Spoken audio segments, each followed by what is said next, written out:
નમસ્કાર, મારી Manjula Salani official YouTube ચેનલમાં આપ સૌનું હાર્દિક સ્વાગત છે. નમસ્કાર, આપની સાથે હું મંજુલા.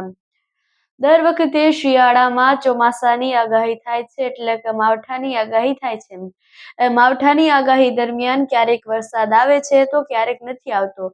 તો એ જ રીતે આ વખતે પણ માવઠાની આગાહી કરી દેવાય છે.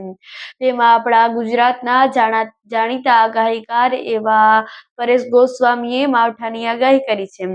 તેઓએ કહ્યું છે કે ગુજરાતમાં ચોમાસું એટલે કે માવઠું આવવાનું છે અને માવઠું છે તે પહેલા સૌરાષ્ટ્રમાં વરસશે, ત્યાર પછી તે કચ્છમાં આવશે અને કચ્છના વાગડ વિસ્તારમાં વરસવાનું છે.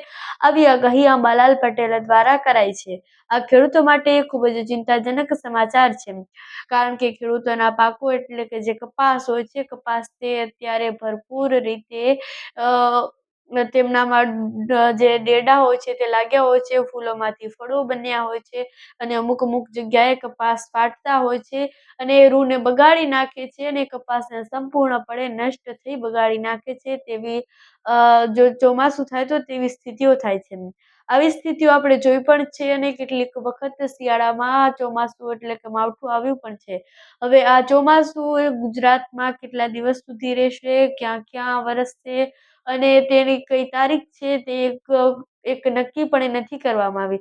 તેની તારીખ છે તે 23 ડિસેમ્બરથી 1-2-3 તારીખ સુધી નક્કી કરવામાં આવી છે, પરંતુ ફિક્સ કઈ તારીખે છે તેવું એવું કંઈ નક્કી કરવામાં નથી આવ્યું, કારણ કે સિસ્ટમ ખૂબ હજુ નજીક નથી, તે ખૂબ દૂર છે. તેના કારણે આ સિસ્ટમ ગુજરાત તરફ આવે ત્યાર પછી તે કઈ કઈ રીતે કઈ તરફ ગતિ કરે છે અને તેના આઉટર ક્લાઉડ કેવા છે, આવી બધી આગાહી જોઈએ અને આગાહી કરવામાં આવશે.